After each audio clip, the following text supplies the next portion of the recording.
Hello friends, welcome back to my channel accounts information.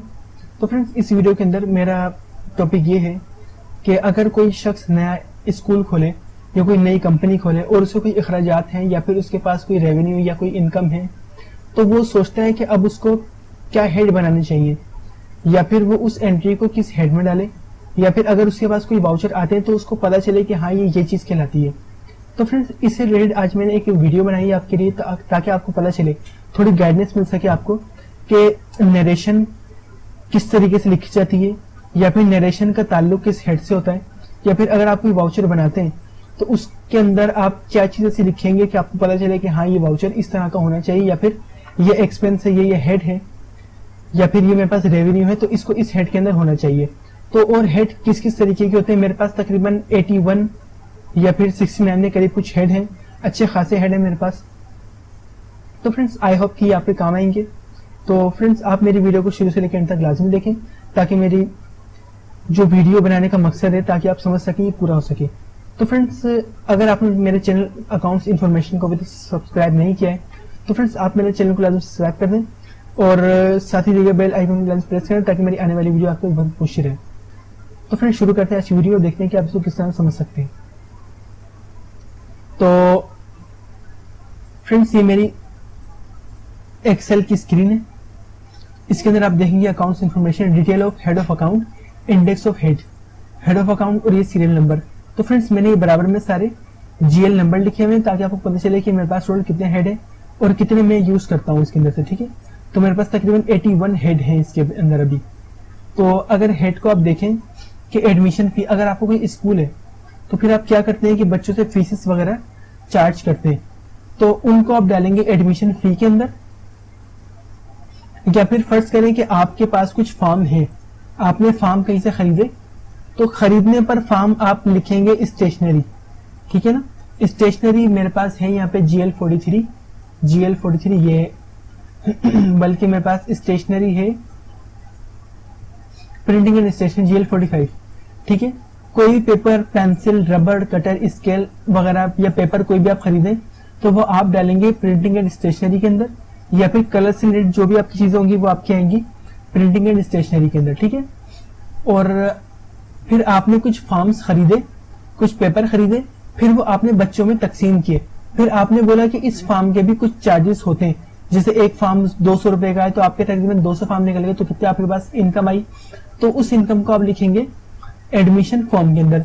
अब इसके बाद आ गया बैंक प्रॉफिट। तो फ्रेंड्स, बैंक प्रॉफिट तो आपको पता ही है कि जो आपका प्रॉफिट होता है उसके ऊपर ये सारी जो आपकी इनकम होती है, जो बैंक प्रॉफिट होती है, यानी कि जो आपका प्रॉफिट होता है उसको आप डालेंगे बैंक प्रॉफिट के अंदर। ठीक है, अब इसके अलावा आपको कोई डोनेशन मिलती है या आपको कोई गिफ्ट मिलता है या फिर कोई शख्स आपको खुशी में ये चीज दे दे कि यार ये मेरे पास ये चीज है, कोई असेट है, ये आप रख लें, ये हमारी तरफ से आपके लिए, तो आप वो करेंगे डोनेशन या गिफ्ट के अंदर, क्योंकि ऑडिटर के पास यही दो चीजें होती हैं, डोनेशन या गिफ्ट। अब डुप्लीकेट फी कार्ड को भी आप इस तरह से यूज कर सकते हैं, ओ लेवल फीस को भी यूज कर सकते हैं। अब फ्रेंड, ओ लेवल फीस आपके पास आती भी है, आपके पास से जाती भी है, यानी कि ओ लेवल फीस हो गई, ओ लेवल चार्जेस हो गई। अब ओ लेवल फीस तो यहां पर आ गई। ठीक है, अब ओ लेवल चार्जेस भी यहां पर है मेरे पास, ये ओ लेवल चार्जेस GL21। ठीक है, इसको भी आप यूज कर सकते हैं। अब इसके अलावा रजिस्ट्रेशन फी, अब रजिस्ट्रेशन और एनरोलमेंट ये दोनों में एक ही होते हैं, इसलिए मैंने इसको अलग-अलग नहीं लिखा, इसलिए मैंने यहाँ पे खाली लिखा है रजिस्ट्रेशन फी। ठीक है, और ट्यूशन फी, अगर आपका स्कूल जो है आप वहां ट्यूशन फी भी चार्ज करते हैं तो वहां से आप लिखेंगे ट्यूशन फी। इसके अलावा रिपोर्ट कार्ड है। अब बैंक प्रॉफिट या फिर WST ऑन बैंक प्रॉफिट, यानी कि with holding tax on bank profit. अब ये आप किस तरह से यूज कर सकते हैं, ये आप करेंगे कि जैसे आपके पास कोई इनकम थी या फिर कोई आपके पास बैंक में कुछ अमाउंट थी, उसको आपने जैसे सेविंग अकाउंट में करवा लिया और उसके ऊपर आपको कुछ प्रॉफिट मिला। अब प्रॉफिट के ऊपर भी जो आपका टैक्स कटा वो कहलाएगा WST ऑन बैंक प्रॉफिट या फिर with holding tax on bank profit. अब इसके अलावा बैंक चार्जेस, जैसे कि आपने कोई बैंक की फिगर चेक करवाई या फिर आपने बैंक की स्टेटमेंट निकलवाई या फिर आपने कोई चेक विथड्रॉ करवाया, तो इसके ऊपर जो भी आपके चार्जेस हुए या फिर आपने चेक बुक निकलवाई तो आपकी कुछ चार्जेस होते हैं इस चीज के ऊपर, तो वो आप तमाम एंट्रीज डालेंगे अपनी बैंक चार्जेस के अंदर, ठीक है। अब board of secondary education Karachi, अब BSE के, इसको आप शॉर्ट भी ले सकते हैं, ये आपके पास इनकम है यानी कि ये आपके पास आई है, या फिर इसके अंदर से आपके पास कुछ एक्सपेंस भी हो सकते हैं कि आपने अदा करी है, ठीक है ना। अब बिल्डिंग का हेड है मेरे पास, तो बिल्डिंग के हेड के अंदर आप लिख सकते हैं इसके अंदर कि मेरे पास ये असेट है या फिर मैंने ये चीज खरीदी है, ठीक है ना। और ये आप यानी कि बिल्डिंग अगर आप या फिर कोई जमीन वगैरह आप कुछ खरीदें तो आप डालेंगे बिल्डिंग के अंदर, लेकिन अगर आप उस बिल्डिंग के अंदर कोई खर्चा वगैरह करें यानी कि कोई दीवार है उसके अंदर हल्का सा कोई नुक्स आ गया तो आपने उसको रिपेयर करवा दिया, तो फिर आप डालेंगे रिपेयर मेंटेनेंस बिल्डिंग या बिल्डिंग रिपेयर एंड मेंटेनेंस। इस तरह से क्लीनिंग मटेरियल, सफाई सुथराई, और कंप्यूटर यानी कि आपने खरीदा असेट है, और खरीदे हुए असेट के ऊपर अगर आप कोई खर्चा वगैरह करें तो वो आएगा रिपेयर एंड मेंटेनेंस, ठीक है। कंप्यूटर RNM, कन्वेंस यानी कि गाड़ी में सफर आपने किया है, ट्रेवलिंग, और इसके अलावा ओ लेवल चार्जेस में आपको बताया अभी। अब EOBI, अब फ्रेंड्स EOBI होता क्या है? EOBI का मतलब है institute of old age benefit institution, यानी कि जो आपके पास से सैलरीज के अंदर से कुछ चीजें चार्ज होती हैं तो वो भी, जैसे कि पेंशन या फिर रिटायरमेंट जो आपको मिलती है वो EOBI और सेसी के अंदर से मिलती है।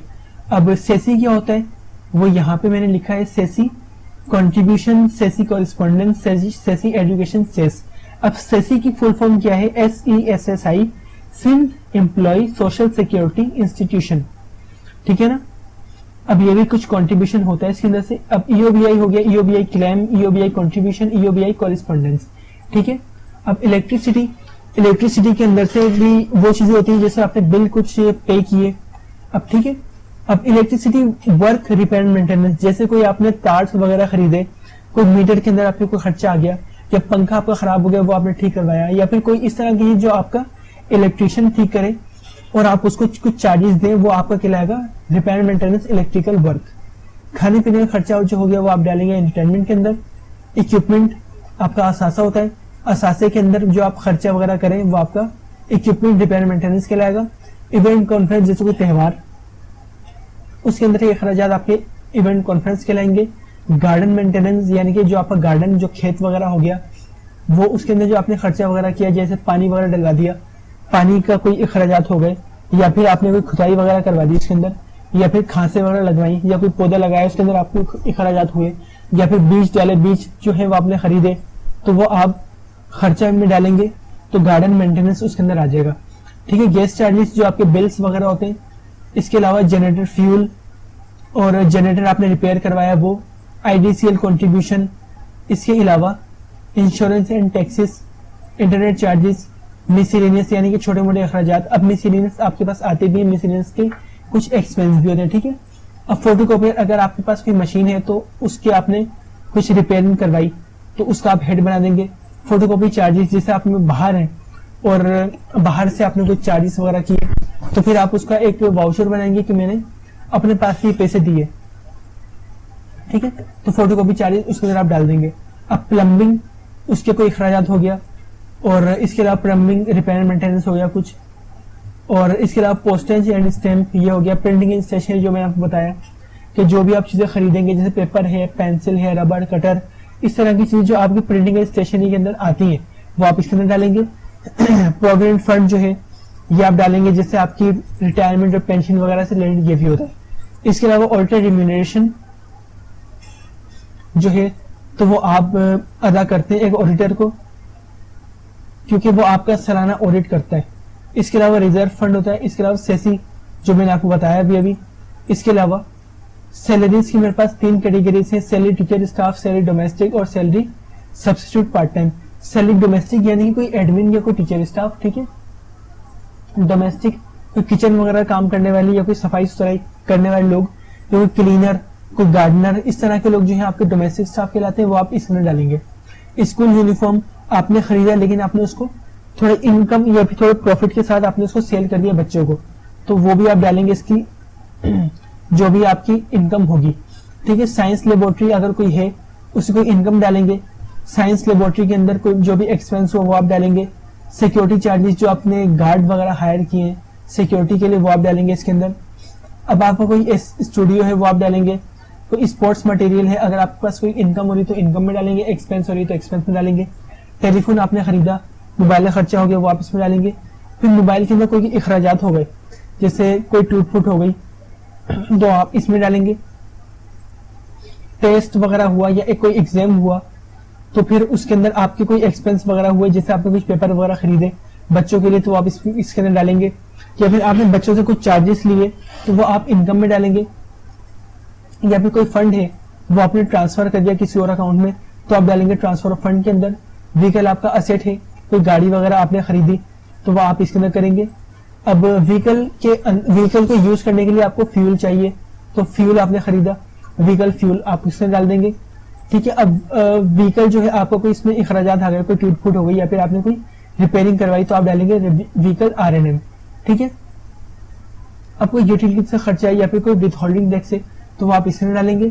ठीक है, और इसके बाद विथ होल्डिंग टैक्स जो हमारे पास मेन हेड है WAC to FBR on vendors हैं, सप्लायर हैं या फिर टीचर स्टाफ है या फिर कोई लीगल एडवाइजर है तो वो आप इसमें डालेंगे। वाटर सप्लाई चार्जेस यानी कि पानी वगैरह के अखराजात, अकाउंटिंग सॉफ्टवेयर कोई है तो आप वो डालेंगे। लाइब्रेरी अगर है तो कोई इनकम है तो इनकम में डालेंगे, एक्सपेंस है तो एक्सपेंस में डालेंगे। इसके अलावा लीगल एंड प्रोफेशनल चार्जेस है, कोई एडवोकेट है या कोई ऑडिटर है या फिर कोई FPR का खर्चा है या कोई इनकम टैक्स है तो वो आप इसके अंदर चार्जेस डालेंगे। फर्नीचर आपका असासा है, अगर आपने खरीदा है तो आप इसके अंदर डालेंगे। और फर्नीचर कोई टूट फूट हो गई उसको आपने रिपेयर करवाया तो आप RNM में डालेंगे। हैंडवर्क मिररवर्क अगर कुछ है तो इसमें डालेंगे। पब्लिक एड्रेस सिस्टम कोई है तो इसमें डालेंगे। वाटर प्लांटेशन कोई है तो इसमें डाल देंगे। लोन रिसीवेबल जैसे कोई शख्स ने अपनी सैलरी के अंदर से बोला कि मुझे ये एडवांस चाहिए, मुझे कुछ लोन चाहिए तो फिर आपने कर दिया लोन रिसीवेबल यानी कि आपको वापस मिलना है। सैलरी की मदद में उसने आपसे लिया तो आप डालेंगे लोन रिसीवेबल सैलरी, कोई हेड बना देंगे। ठीक है, जो आपको वापस मिलना है। ठीक है, तो इन सब का हेड आप बनाएंगे इस तरीके से कि एडमिशन फी यहाँ पे आ गया, एडमिशन फॉर्म यहाँ आ गया, बैंक प्रॉफिट आ गया, डोनेशन आ गया। इस तरह से आप सारे हेड बना बना के इसके अंदर एंट्रीज करते चले जाएंगे। इस सबसे लास्ट में आ गया लोन रिसीवेबल। ठीक है ना, तो मैंने आपको फ्रेंड्स पिछली वीडियो में बताया था कि आप किस तरह से कैश बुक बना सकते हैं, किस तरह से आप लेजर के अंदर पोस्टिंग कर सकते हैं। अगर आप नहीं देखा तो आप इस वीडियो को देखें। और हेड ऑफ अकाउंट जो है इसके अंदर जो मैंने आपको इन्फॉर्मेशन दी तो फ्रेंड्स आप इस वीडियो को शुरू से लेकर लास्ट तक लाजमी देखें। और फ्रेंड्स अगर इस वीडियो के अंदर आपको कोई बात पूछनी है, कोई बात आपको समझ में नहीं आ रही है तो आप मुझसे कमेंट में लाजमी पूछें। तो फ्रेंड्स अगर आप मेरे वीडियो पे नए हैं या फिर आप मेरे चैनल पे नए हैं तो आप मेरे चैनल को लाजमी सब्सक्राइब करें, लाइक करें मेरे वीडियोस को और साथ ही दिए गए बेल आइकन को लाजमी प्रेस करें ताकि मेरी आने वाली वीडियो आपके पास पहुंचती रहे। और फ्रेंड्स अगर आपको इस वीडियो के बारे में कोई बात पूछनी है, जो कोई बात आपको समझ में नहीं आ रही है तो फ्रेंड्स आप मुझसे कमेंट्स में लाजमी पूछें, मैं आपको उसका आंसर दूंगा। और फ्रेंड्स मिलते हैं जब तक के लिए अल्लाह हाफिज।